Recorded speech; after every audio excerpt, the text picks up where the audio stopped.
Good morning. तो आज की डेट है 22 फरवरी 2025 और अभी मॉर्निंग के बज रहे हैं 8 और अभी हम जाने वाले हैं घाटकोपर एक क्लाइंट ऑडिट पे। अभी मेरा जो काम है वहाँ पे सिंपली सेल बिल और परचेज बिल चेक करना है जो टैली डाटा के साथ में होता है। तो वहाँ पे सारे बिल्स मंगाएंगे, hard copy plus Tally data निकाल के फिर कंपेयर करना है। बिल्स को फिजिकली पहले चेक करना है कि उनमें किसी तरह की गड़बड़ है या नहीं।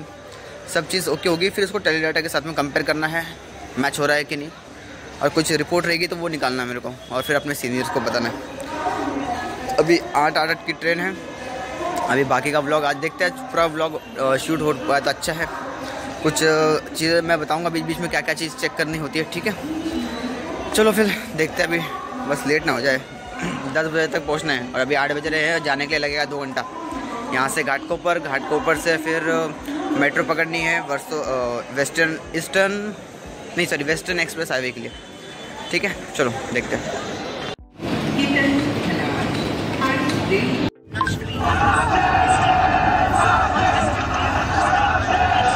फाइनली पहुंच गए हैं अभी वेस्टर्न एक्सप्रेस हाईवे। अभी यहाँ से 15 मिनट 20 मिनट का ट्रैवलिंग है। देखते कोई ये मिल जाए रिक्शा विक्शा तो अच्छा रहेगा, वरना पैसा तो आई ऑफिस का।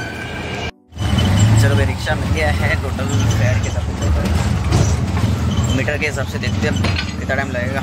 ऑलरेडी 10:30 हो चुका है। 10 बजे पहुँचना था मेरे को। हाँ चलो भाई, एटलीस्ट क्लाइंट के बिल्डिंग के नीचे तो पहुँच गया।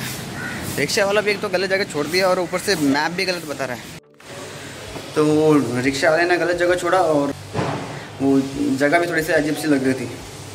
मतलब अभी वो गूगल मैप में बता रहा था कि एड्रेस वहीं पे है, बट वहाँ पे मैं जब गया ना गली में तो वहाँ पे दिखा रहा था कि व्हीकल्स नॉट अलाउड। अब थोड़ा सा कॉमन सेंस लगा होगा तो आप मालूम पड़ेगा आपको कि भाई कोई कंपनी ऐसी जगह क्यों लेगी अपना ऑफिस जहाँ पे व्हीकल्स ही अलाउड नहीं है।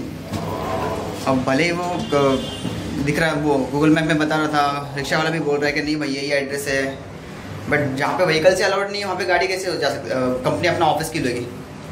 चलो अब देखते हैं। क्लाइंट की तरफ भी ऑडिट चालू करेंगे। थोड़ा सा उसका वीडियो नहीं बना पाऊंगा शायद, ऑडिट खत्म होने के बाद बनाते हैं, ठीक है। चलो देखते हैं। आ तो गए अंदर, अभी थोड़ी देर में काम चालू होगा।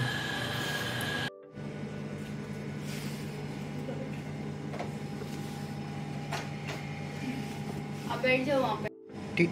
लंच टाइम, फाइल से कम हो गया है।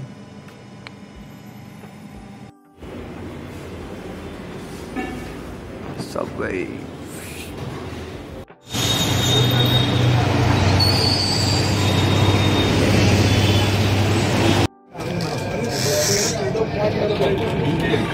हाँ भाई, तो फाइनली ऑडिट ख़त्म होके जिंदा घर पे आ चुका हूँ।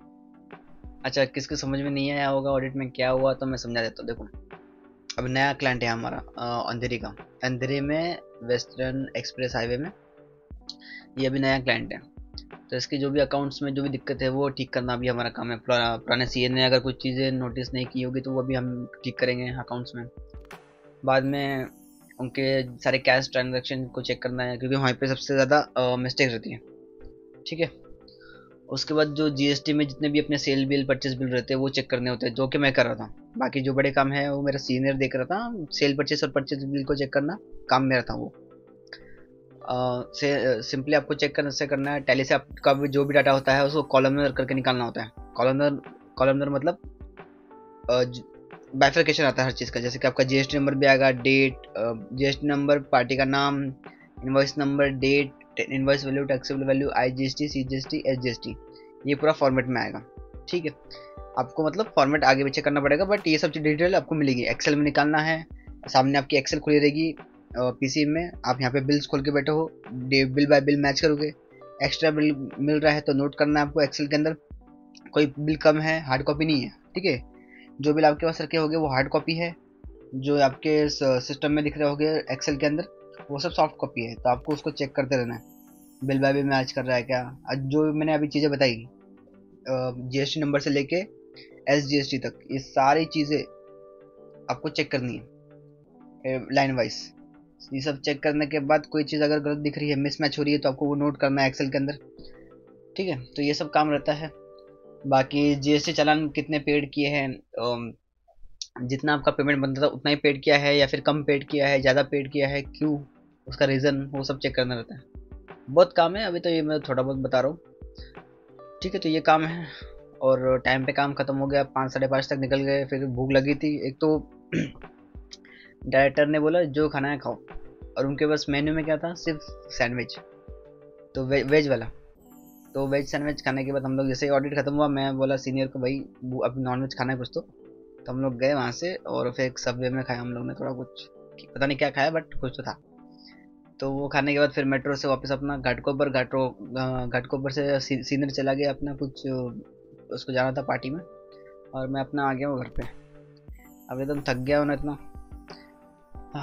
वो टाइम भी, हाँ डेट है आज की, क्या डेट है यार मैं भूल गया अभी, पता नहीं, मेरे ख्याल से 22 तारीख, हाँ 22 तारीख आज की, 22 तारीख है, 22 फरवरी 2025, और रात के बज रहे हैं 10:15 बज रहे।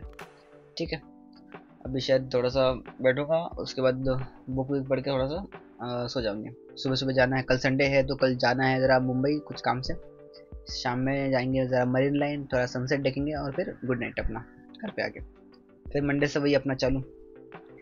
चलो आज के लिए इतने एंड करते हैं। मैं बाकी वीडियोस भी मर्ज कर रहा हूँ अभी साथ में, मर्ज करके एक प्रॉपर, ज़्यादा बड़ा नहीं, अभी पहला पहला ब्लॉग है तो ज़्यादा बड़ा नहीं रखेंगे, धीरे धीरे करके थोड़ा सा। मेन बनाने का मेन मतलब है कि लोगों को समझे कि भाई क्लाइंट प्लेस पे काम होता है तो कैसे कैसे। एक चीज़ आपको ध्यान रखनी है, अगर आप ऐसे क्लाइंट प्लेस पे जा रहे हो ना तो आप मजदूरी करने नहीं जा रहे हो।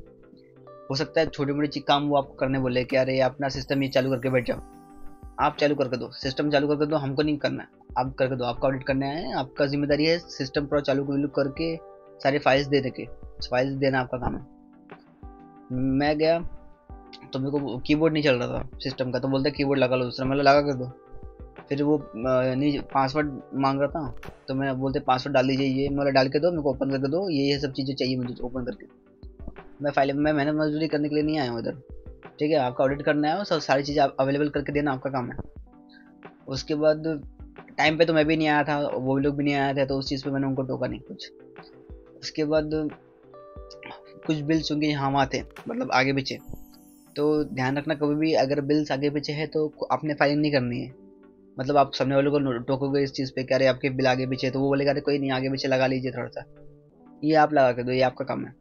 ठीक है, ऐसा उनको बोलना है सीधा सीधा क्लियर कट, हमारा काम नहीं है आपके, आप अपना ये बिल्स लो मेरे को लगा के दो, उसके बाद ऑडिट चालू होगा, उसका तब तक ऑडिट बन रहेगा तब तक। मैंने जैसे ही वो पीसी का इशू आया मैंने बंद कर दिया ऑडिट, मैंने ग्रुप में हमारे ऑफिस के ग्रुप में डाल दिया कि ऑडिट रुक गया है, सिस्टम अवेलेबल नहीं है, ऑडिट रुक गया उसकी वजह से। पूरा 1 घंटे के बाद वो सिस्टम उन्होंने अवेलेबल करवा के दिया मुझे, उसके बाद वो ऑडिट चालू किया मैंने और लिखा उसमें ग्रुप में। फिर वहाँ से सर को कॉल आ रहा है यार सिस्टम क्यों नहीं दिया इसको चालू करने के लिए, फिर टाइम लगेगा ऐसा वैसा। वो है कि क्लाइंट तो बड़ा है, 5-6 करोड़ का टर्नओवर है क्लाइंट का, लेकिन बिल्स कम है उसके, मतलब 32 बिल थे पूरे साल में, मतलब अभी जनवरी तक। तो ठीक है ना, ज़्यादा बड़ा क्लाइंट नहीं है, परचेस के बिल ज़्यादा रहते हैं, बट अभी परचेस के लिए जब जाएंगे तब चेक करेंगे हम लोग। सेल में हम लोग चेक करते हैं सबसे पहले आपका टैक्सेबल वैल्यू। ठीक है, ध्यान से समझना, टैक्सेबल वैल्यू आपका IGST CGST HGST सबका प्लस माइनस करना है इनवॉइस वैल्यू। आंसर क्या आना चाहिए, 0। ठीक है, कॉमन सेंस है, 0 ही आना चाहिए, बट जहाँ पे वैल्यू आ रही है मतलब वहाँ पे डिफरेंस है। ठीक है, तो ये जैसे आपका सारा डिटेल है, उसके बाद में डिफरेंस का फॉर्मेट लगाते हैं हम लोग, फॉर्मूला लगाते हैं और फिर चेक करते हैं।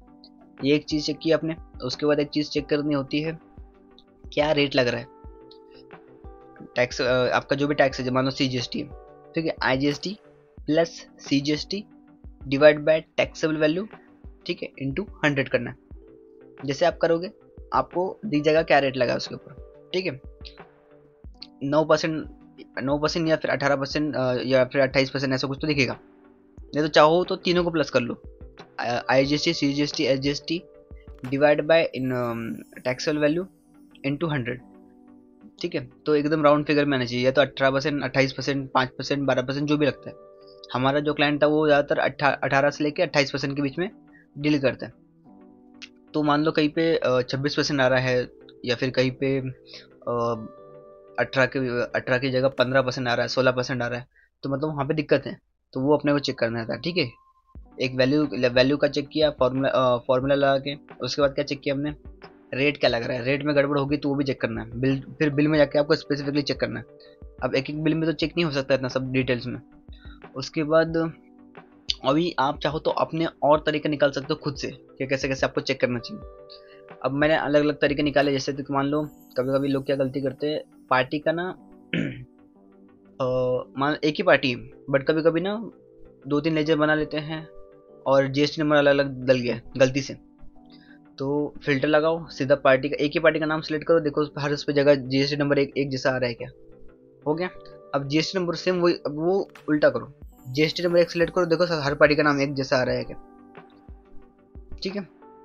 उसके बाद इनवॉइस नंबर चेक करना है, जैसे मान लो अभी 32 इनवॉइस थे इस पार्टी के, सेल के इनवॉइस 32 थे, तो एक नंबर से 32 नंबर के बीच में कोई नंबर मिसिंग है क्या। जैसे इन लोग का 3 नंबर मिसिंग थे, स्टार्टिंग के 3 नंबर, तो मैंने पूछा था, वो बोले कि कैंसिल हो गया। मैंने ठीक है, तो ये क्रेडिट नोट इशू किया है क्या, कैंसिल हो गया तो क्रेडिट नोट इशू होना चाहिए। उन्होंने बोला नहीं नहीं, पोर्टल पे चढ़ाया ही था बिल को, जिस महीने में बना उसी महीने में कैंसिल भी कर दिया ऑन द स्पॉट, तो क्रेडिट नोट भी नहीं बनाया। मतलब ठीक है, फिर वो चलता है, बट वो कैंसिल बिल भी होना चाहिए आपके पास, ठीक है। उसके बाद इनवॉइसिंग, ये क्लाइंट को इनवॉइसिंग एप्लीकेबल हुआ था अभी अक्टूबर में, तो अक्टूबर से अभी तक सारे जितने भी बिल बने उन सारे बिल्स का इनवॉइस भी होना चाहिए। नॉर्मल जो बिल रखते हो रखो, आपकी मर्जी, रखना नहीं रखना है नहीं रखना है, लेकिन इनवॉइस भी होना चाहिए साथ में, ठीक है। उसके साथ में जो नॉर्मल चीज़ें होती है वो तो आपको देखनी है बिल्स के अंदर, ठीक है।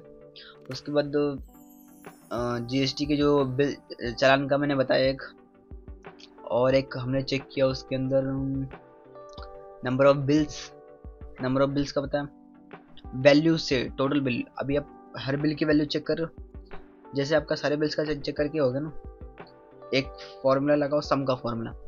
मैंने बताया था मेरे पुराने वीडियोस में सम फॉर्मूला कैसे लगता है वो सब।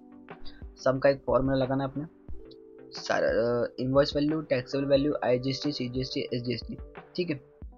अब taxable value plus IGST plus CGST plus SGST सबका मिलाना है, माइनस आपका ये सारे बिल्स का, एक बिल की बात नहीं करो, सारे बिल्स का टोटल नीचे जब आएगा ना आपका टोटल, तो taxable value, IGST, CGST, SGST का प्लस करके माइनस करना इनवॉइस वैल्यू। और जैसे आप देखोगे जीरो आना चाहिए, या तो फिर पॉइंट में आएगा तो भी चलता है, 1 रुपये तक का डिफरेंस चलता है, इसका मतलब सारे बिल्स की वैल्यू बराबर है, ठीक है। अब इतने डिफरेंस है, और चाहे तो आप निकाल सकते हो, मतलब और भी निकाले, मेरे अभी दिमाग में नहीं आ रहे, बट इतने ज़्यादा डिफरेंस जो है ये कॉमन डिफरेंस जो आते हैं पार्टी में, ठीक है। डेट के इशू कभी होते हैं, छोटे मोटे डेट के इशू आ रहे हैं, तो आपको रिमार्क्स करके लिखना है आगे, और उसमें लिखना है जो जो, अगर कोई बिल ओके है तो ओके लिख दो, कोई भी रिमार्क्स से क्यूरी है उसमें, जैसे डेट गलत आ रही है, या फिर मान लो पार्टी का नाम थोड़ा आगे पीछे आ रहा है, तो वो सब पूछना है उनसे। बस ये कुछ चीज़ें हैं, ठीक है। बस इतना ही है फिलहाल के लिए, बाकी और कुछ रहेगा तो मैं धीरे धीरे अभी और क्लाइंट्स के जाना है ऑडिट पे, वहाँ पे कुछ नया रहेगा सीखने के लिए, तो मैं वो भी बना के डाल दूंगा वीडियो, ठीक है। किसी को और कुछ पूछना होगा इस रिगार्डिंग तो कमेंट कर देना, बाकी और पुराने भी कुछ काम के वीडियोस बना रखे हैं वो देख लो, चेकआउट कर लो। एक्सेल टैली के भी वीडियो बना रखे हैं, बहुत लोग पूछ रहे थे, और एक कभी स्टाइपेंड के ऊपर भी वीडियो बना रखा है। हाँ, बहुत लोग कमेंट कर रहे थे कि भाई आवाज़ आगे पीछे हो रही है, तो आई एम सॉरी उसके लिए। मैंने मेरे फ़ोन में जब बना तो वो वीडियो बराबर दिख रहा था, पता नहीं पब्लिक कर दिया उसको मैंने अपलोड करके, तो फिर वो दिक्कत दे रहा है। मैं ट्राई करूँगा अगली बार से उसको अपलोड करने से पहले मैं चेक करूँ खुद, उसके बाद अपलोड करूँ, ठीक है। ज़्यादा लंबा नहीं करते वीडियो को, thank you so much, share कर दो, चलो मिलते हैं।